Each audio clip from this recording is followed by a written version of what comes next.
Hello friends, welcome to the Histone institute. तो इस video के अंदर हम शुरू करने जा रहे हैं molecular basis of inheritance MBI 12th class का ये चैप्टर बोटनी में, राइट। तो लास्ट इस चैप्टर से पहले हम पढ़ते हैं जेनेटिक्स के बारे में। तो जेनेटिक्स के अंदर हम बात करते हैं इनहेरिटेंस की। किसकी बात करते हैं? इनहेरिटेंस की, राइट। इनहेरिटेंस के अंदर हम बताते हैं कि कैसे जो पेरेंट्स के कैरेक्टर होते हैं, जो पेरेंट्स के कैरेक्टर होते हैं, वो कैरेक्टर कैसे बच्चों में चले जाते हैं। बच्चों को हम लिखते हैं ऑफस्प्रिंग। क्या लिखते हैं? ऑफस्प्रिंग। कैसे पेरेंट्स के कैरेक्टर ऑफस्प्रिंग्स में चले जाते हैं, इसको हम बोलते हैं इनहेरिटेंस। क्या बोलते हैं इसको? इनहेरिटेंस। अब जब इनहेरिटेंस होता है, हम इसको पढ़ते हैं, समझते हैं, जानते हैं, तो भाई कोई तो बायोमोलिक्यूल इसके पीछे रिस्पॉन्सिबल होगा ना। तो इसके पीछे जो बायोमोलिक्यूल रिस्पॉन्सिबल है, उसी बायोमोलिक्यूल की हम यहाँ चर्चा करने वाले हैं, राइट। तो उसी के नाम पे हमने इस चैप्टर का नाम रखा मॉलिक्यूलर बेसिस, कि ऐसा कौन सा मॉलिक्यूल है जिसके बेस पे इनहेरिटेंस होता है। ऐसा कौन सा मॉलिक्यूल है जिसके बेस पे इनहेरिटेंस होता है। तो चैप्टर का नाम हमारे सामने आया निकल के molecular basis of inheritance, short में बोले तो एमबीआई, राइट। तो शुरू करते हैं। आई होप कि आपको चैप्टर का जो नेम है वो क्लियरली समझ आया होगा, राइट। तो शुरू करते हैं इंट्रोडक्शन से। सबसे पहले हम बात करेंगे न्यूक्लिक एसिड की। देखिए, जितने भी लिविंग ऑर्गेनिजम्स होते हैं, जितने भी लिविंग ऑर्गेनिज्म होते हैं, उनके अंदर जो न्यूक्लिक एसिड होता है वो किसकी तरह काम करता है? वो जेनेटिक मटेरियल की तरह काम करता है। किसकी तरह काम करता है? जेनेटिक मटेरियल की तरह काम करता है, राइट। अब आपके माइंड में क्वेश्चन आएगा कि भाई जेनेटिक मटेरियल है क्या। देखिए, जितने भी जैसे मान लो कि हमारी बॉडी है। क्या है हमारी बॉडी? हमारी बॉडी या हमारी बॉडी के जितने भी सेल होते हैं, हर एक सेल को चलाने वाला, जैसे एग्जाम्पल की मैं बात करता हूं, जैसे हमारे पास बीटा सेल्स होते हैं हमारे आइलेट्स ऑफ लैंगरहैंस के अंदर। कहाँ पे? पेनक्रियास में। तो बीटा सेल है वो इंसुलिन बनाएंगे।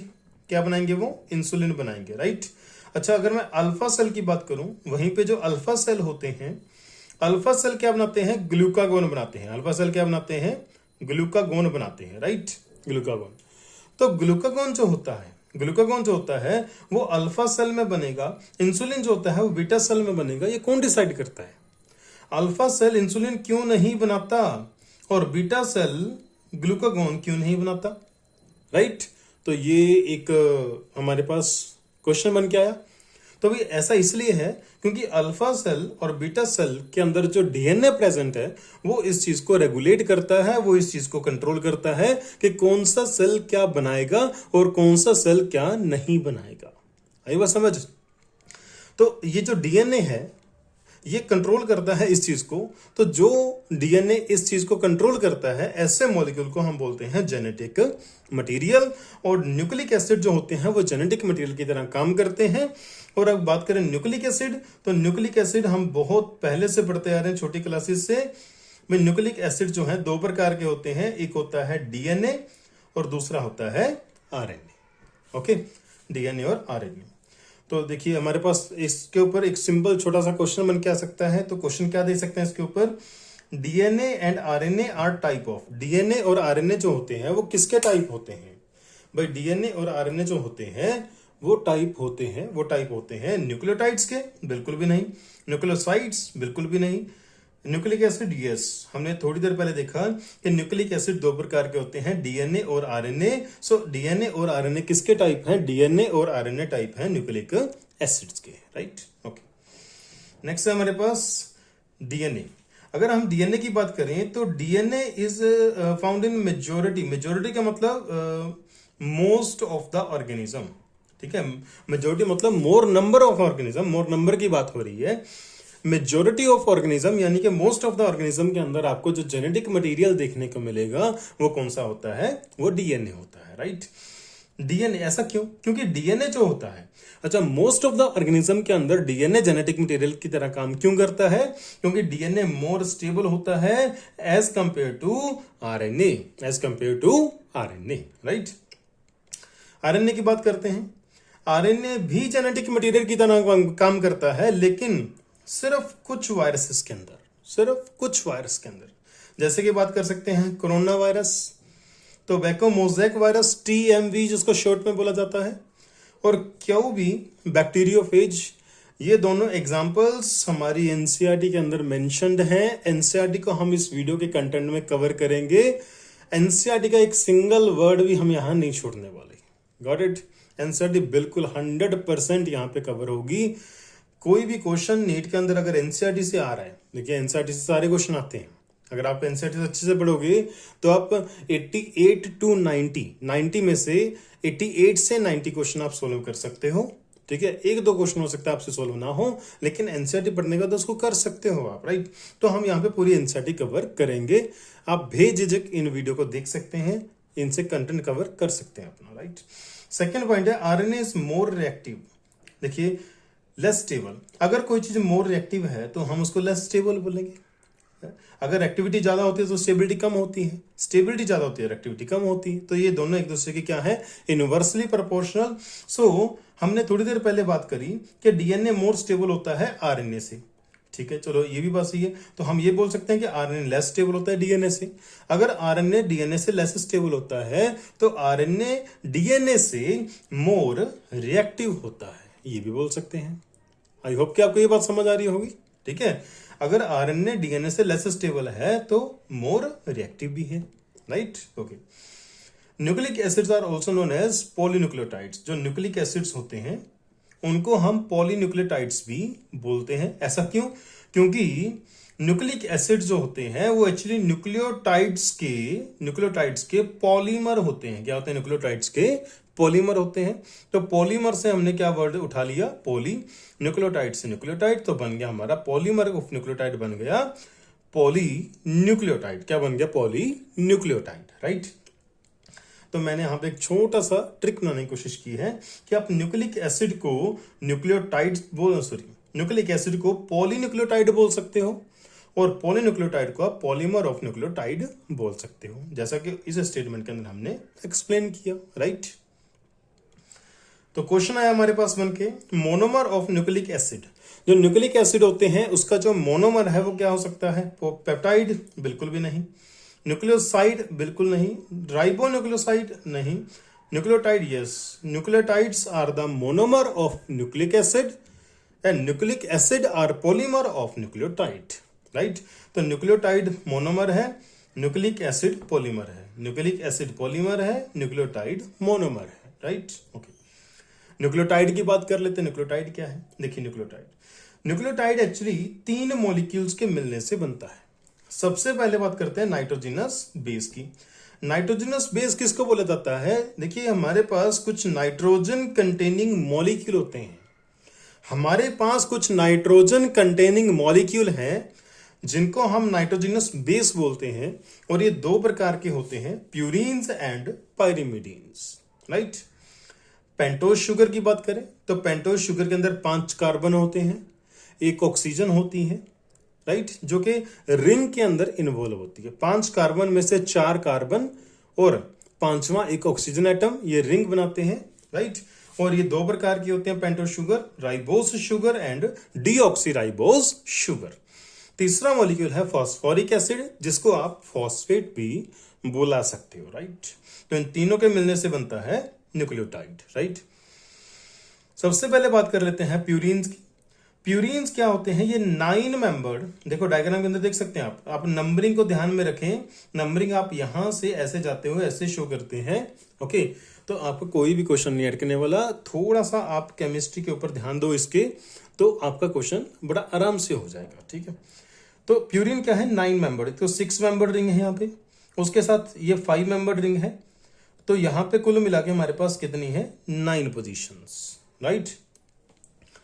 तो ये 9 मेंबर्ड डबल रिंग स्ट्रक्चर है। इसके जितने भी ऑड पोजीशंस हैं, जैसे 1, 3, 5, 7, 9, सबके ऊपर आपको नाइट्रोजन मिलेगा, ठीक है? जहां मैंने रेड कलर का ये राउंड लगाया है, इसका मतलब यहां पे नाइट्रोजन प्रेजेंट है। क्या प्रेजेंट है? नाइट्रोजन यहां पे प्रेजेंट है, राइट? तो इसकी जितने भी ऑड पोजीशन है सभी के ऊपर नाइट्रोजन प्रेजेंट है, सिर्फ पोजीशन नंबर 5 को छोड़ के, पोजीशन नंबर 5 को छोड़ के, राइट। पोजीशन नंबर 5 के ऊपर ये ओड है लेकिन इसके ऊपर नाइट्रोजन नहीं है। इसके अलावा जितने भी ऑड पोजीशन है सबके ऊपर क्या प्रेजेंट है, नाइट्रोजन एटम प्रेजेंट है। और ध्यान रखिएगा कि इस प्यूरीन रिंग के अंदर जो 9th पोजीशन होती है वो कार्बन के साथ शुगर मॉलिक्यूल के साथ 1 कार्बन के ऊपर अटैच होती है और कौन सा बॉन्ड बनाती है, एन ग्लाइकोसिडिक बॉन्ड या नाइट्रोजन ग्लाइकोसिडिक बॉन्ड बनाती है। इसके ऊपर क्वेश्चंस आते हैं, याद रखिएगा, राइट। प्यूरीन 2 प्रकार के होते हैं, adenine and guanine, adenine and guanine.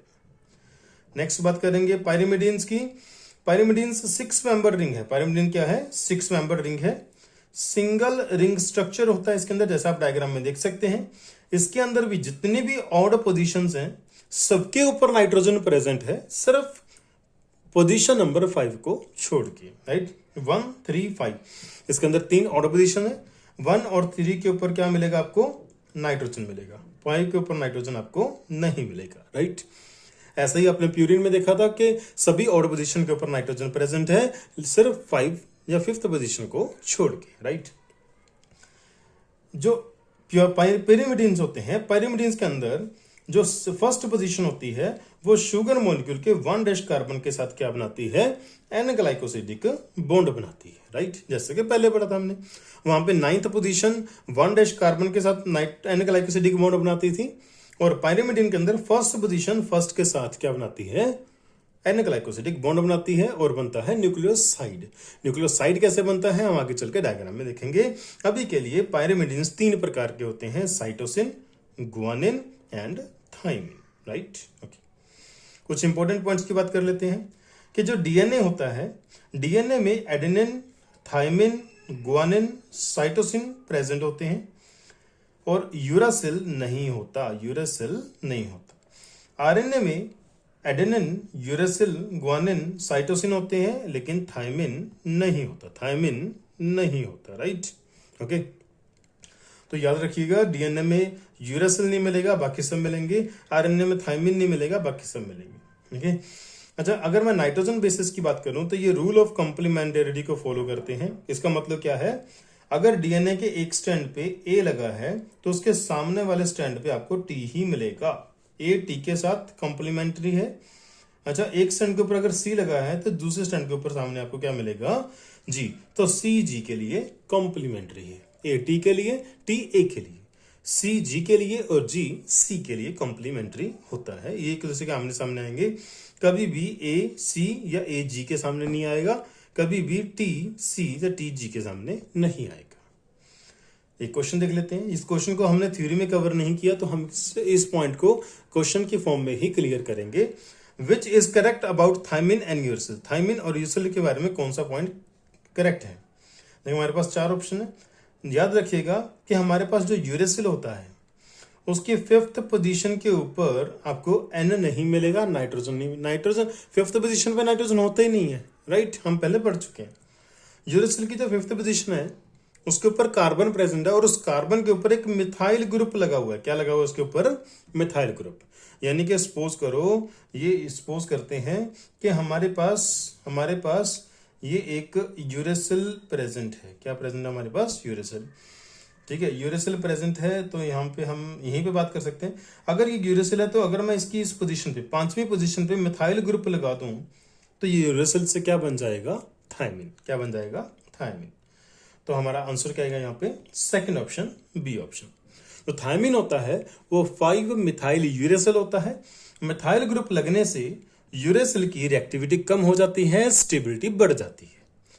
तो थाइमिन जो होता है वो यूरासिल से मोर स्टेबल है, लेस रिएक्टिव है, क्योंकि इसके अंदर मिथाइल ऐड हो चुका है। यूरासिल बिना मिथाइल के ज्यादा रिएक्टिव है, लेस स्टेबल है। मिथाइल लगने से वो थाइमिन बन जाता है, मोर स्टेबल और लेस रिएक्टिव हो जाता है। Which of this is a purine, इनमें से प्यूरिन कौन सा, प्यूरिन में थे एडेनिन एंड गुआनिन, तो हमारा आंसर आएगा second option, right. Which of this is a pyrimidine, pyrimidine में थे साइटोसिन, गुआनिन एंड यूरासिल, ठीक है। एक सेकंड बात करते हैं, एक सेकंड। पायरिमिडिन की बात हो रही है भाई, पायरिमिडिन की बात हो रही है। पायरिमिडिन में आएंगे हमारे thymine, uracil and cytosine, okay. तो यहाँ पे हमारे पास आंसर क्या आएगा इसका? B option. क्या आएगा हमारे पास? बी। थायमिन जो होता है वो क्या होता है? पायरिमिडीन होता है, राइट? ओके, ये प्यूरिन और पायरिमिडीन आपको कभी कंफ्यूज कर सकते हैं, तो थोड़ा सा इसको ध्यान से पढ़ेंगे तो आप कंफ्यूज नहीं होंगे। राइबोज शुगर की बात करें तो राइबोज शुगर का डायग्राम है, 5 मेंबर रिंग है। सबसे पहले ऑक्सीजन है, तो यहाँ पे 1 कार्बन, 2 कार्बन, 3 कार्बन, 4 कार्बन और 5वां कार्बन रिंग से बाहर होता है। ओके, तो ऐसे इसकी नंबरिंग शुरू करते हैं, 1 dash, 2 dash, 3 dash, 4 dash and 5 dash carbon. और रिंग के अंदर एक हेट्रोसाइक्लिक रिंग होती है, ठीक है। तो इसके अंदर क्या होता है, एक 4 कार्बन और एक ऑक्सीजन मॉलिक्यूल प्रेजेंट होता है, राइट? इसको बोलते हैं heterocyclic ring. Due to this extra oxygen, देखो जो सेकंड पोजीशन है, सेकंड कार्बन है, उसके ऊपर OH प्रेजेंट है, और OH के अंदर एक एक्स्ट्रा ऑक्सीजन है जो कि डीऑक्सीराइबोज में नहीं होती। ओके, और इस ऑक्सीजन की वजह से इसकी रिएक्टिविटी ज्यादा हो जाती है और स्टेबिलिटी कम हो जाती है, किसकी? राइबोज शुगर की। नेक्स्ट बात कर लेते हैं, डीऑक्सीराइबोज शुगर जो है उसके अंदर सेकंड कार्बन पे सिर्फ हाइड्रोजन मिलेगा, ऑक्सीजन नहीं मिलेगा। ऑक्सीजन की एब्सेंस होने से, सेकंड कार्बन पे ऑक्सीजन की एब्सेंस होने से रिएक्टिविटी कम हो जाती है और स्टेबिलिटी बढ़ जाती है, राइट? किसकी? डीऑक्सीराइबोज शुगर की। तो इसी डी से आगे चल के क्या बनता है? डीएनए। क्या बनता है? डीएनए। और राइबोज से क्या बनेगा? आरएनए। राइबोज से क्या बनेगा? आरएनए। ओके, तो यहां से आप समझ सकते हो कि आरएनए में यूरेसिल होता है, राइबोज होता है, यूरेसिल भी रिएक्टिव है, राइबोज भी रिएक्टिव है, तो आरएनए क्या होगा? More reactive, less stable. DNA में थायमिन है, यूरेसिल नहीं है, और डीऑक्सीराइबोज है, तो दोनों ही मोर स्टेबल है, तो डीएनए क्या होगा? More stable, less reactive. Next में बात करेंगे, जो नाइट्रोजन बेस और शुगर जब मिलते आते हैं तो क्या बनता है? न्यूक्लियोसाइड। जब न्यूक्लियोसाइड और फॉस्फेट ग्रुप साथ में मिल जाते हैं तो क्या बनता है? न्यूक्लियोटाइड। और न्यूक्लियोटाइड का जब पॉलीमराइजेशन होता है तो क्या बनता है? पॉलीन्यूक्लियोटाइड, जिसको हम और क्या बोलते हैं? Nucleic acid, right? तो डायग्राम में देख सकते हैं आप, ये हमारे पास क्या है? 9 मेंबर्ड प्यूरिन रिंग। इसकी 9th पोजीशन जो है वो किससे मिल रही है? 1 डैश कार्बन ऑफ शुगर, और इनके बीच में कौन सा बॉन्ड बना? N glycosidic bond. तो ये हमारे पास क्या बन के आ गया? न्यूक्लियोसाइड। लेकिन जब हम शुगर के 5 डैश कार्बन पे फॉस्फेट ग्रुप लगा देते हैं तो यहाँ पे बीच में बॉन्ड जो बनता है फॉस्फेट ग्रुप और शुगर के बीच में, इसको बोलते हैं फॉस्फोएस्टर बॉन्ड, और इस मॉलिक्यूल को हम बोलेंगे न्यूक्लियोटाइड। क्या बोलेंगे इसको? न्यूक्लियोटाइड बोलेंगे, राइट? ओके, तो हमारे पास क्वेश्चन आया, nitrogenous base is linked to which carbon of pentose sugar? तो हमारे पास आंसर आएगा 1 डैश, यानी कि A option. Nitrogenous base is linked to pentose sugar by which bond? किस बॉन्ड से नाइट्रोजन बेस शुगर से जुड़ा होता है? तो आंसर आएगा A option, N glycosidic bond. Next है हमारे पास कि ये हमारे पास क्या है जी? देखो, एक पूरा न्यूक्लियोटाइड है, यहां से लेके यहां तक हमारे पास क्या है? एक पूरा न्यूक्लियोटाइड। अब ये हमारे पास दूसरा न्यूक्लियोटाइड है, तो दूसरे न्यूक्लियोटाइड का जो फॉस्फेट ग्रुप है वो पहले न्यूक्लियोटाइड के 3 डैश कार्बन के साथ फिर से एक फॉस्फोएस्टर बॉन्ड बनाएगा। तो पहले एक फॉस्फोएस्टर बॉन्ड इसने बना रखा है अपने न्यूक्लियोटाइड के साथ, अब इसने एक दूसरे न्यूक्लियोटाइड के साथ भी बना लिया, तो अब इस बॉन्ड को मैं बोलूंगा फॉस्फोडाइएस्टर बॉन्ड। क्या बोलेंगे? Phosphodiester bond. अब ऊपर वाला जो न्यूक्लियोटाइड है उसका 3 डैश कार्बन और नीचे वाले न्यूक्लियोटाइड का 5 डैश कार्बन इस फॉस्फेट ग्रुप के साथ जुड़ा हुआ है, तो इसका मैं बोलूंगा 3 dash to 5 dash phosphodiester bond, right? तो हमारे पास क्वेश्चन आया, phosphate group is link to which carbon of pentose sugar? जो फॉस्फेट ग्रुप है वो अपने पेंटोज शुगर से कौन से कार्बन पे अटैच होता है? 5 डैश कार्बन। तो आंसर आएगा 4th ऑप्शन, राइट? ए न्यूक्लियोटाइड कंटेन्स, जो एक न्यूक्लियोटाइड होता है उसमें क्या कुछ आता है? उसमें आता है भाई हमारे पास एक पेंटोज शुगर, ये भी बन सकता है option, nitrogen base, phosphate, sulphate नहीं, हमारे पास आएगा second option, pentose sugar, nitrogen base and phosphate group. Which of this is a correct combination for a DNA molecule? DNA molecule के लिए, डीएनए मॉलिक्यूल की बात हो रही है भाई आरएनए की, राइबोज, और राइबोज को तो छोड़ दो आप, राइट? हमारे पास आया deoxyribose, phosphate and uracil. Uracil हमारे डीएनए में नहीं होता, तो हमारे पास है डीऑक्सीराइबोज, फॉस्फेट एंड थायमिन, तो D is the right option. Got it? All the given nucleotides exist except सभी न्यूक्लियोटाइड एग्जिस्ट करते हैं किसको छोड़ के? देखिए, क्या यूरासिल डीएनए में होता है? अगर यूरासिल डीएनए में होता तो डीऑक्सी राइबोस शुगर इसके साथ बाइंड नहीं होगी, तो डीऑक्सी यूरिडाइलिक एसिड एग्जिस्ट नहीं कर सकता, क्योंकि यूरासिल डीऑक्सी राइबोस के साथ जुड़ के डीएनए में नहीं जाता। थाइमिडाइलिक एसिड का मतलब यहाँ पे डीऑक्सी राइबोस नहीं है, इसका मतलब ये जो न्यूक्लियोटाइड है ये आरएनए में होगा, और आरएनए में थाइमिन नहीं होता तो ये भी फॉर्मेशन नहीं करता, राइट। इसका मतलब ए और बी ये दोनों जो न्यूक्लियोटाइड्स हैं ये एग्जिस्ट नहीं करते। यूरिनिन जो यूरासिल है वो डीऑक्सीराइबोस शुगर के साथ कभी नहीं जुड़ेगा और डीएनए में कभी नहीं जाएगा। थाइमिन जो है वो डीऑक्सी थाइमिडाइलिक होता है, अकेला थाइमिडाइलिक एसिड मतलब यह राइबोस शुगर से जुड़ा है और आरएनए में जा रहा है, और ये नहीं होता, तो इसलिए ये दोनों ही गलत हैं। आंसर आएगा हमारा सी ऑप्शन कि ये दोनों एग्जिस्ट नहीं करते, राइट। नेक्स्ट टॉपिक रहेगा silent features of DNA. I hope कि इस वीडियो के अंदर जो आपको कंटेंट दिया है वो आपको अच्छा लगा होगा। ओके, अगर आपको वीडियो अच्छी लगी तो दोस्तों में शेयर करें, कमेंट करें, कोई क्वेरी है तो लाइक करें, और जितना हो सके हमारे चैनल को सब्सक्रिप्शन और लाइक कमेंट दिलवाने में हेल्प करें, ताकि हम आपको मोटिवेट होकर आपको अच्छे से अच्छा कंटेंट दे पाए। Thank you, have a nice day.